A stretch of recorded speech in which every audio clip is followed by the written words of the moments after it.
لوگو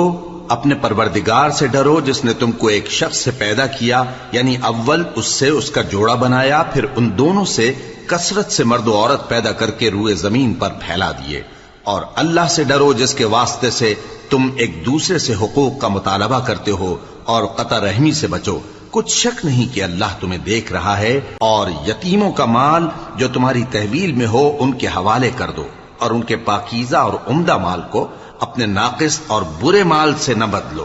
اور نہ ان کا مال اپنے مال میں ملا کر کھاؤ کہ یہ بڑا سخت گناہ ہے۔ اور اگر تم کو اس بات کا خوف ہو کہ یتیم لڑکیوں کے بارے میں انصاف نہ کر سکو گے تو ان کے سوا جو عورتیں تم کو پسند ہوں، 2 یا 3 یا 4 ان سے نکاح کر لو۔ اور اگر اس بات کا اندیشہ ہو کہ کئی عورتوں سے انصاف نہ کر سکو گے تو ایک ہی عورت سے نکاح کرو یا باندی سے تعلق رکھو جس کے تم مالک ہو، اس طرح تم بے انصافی سے بچ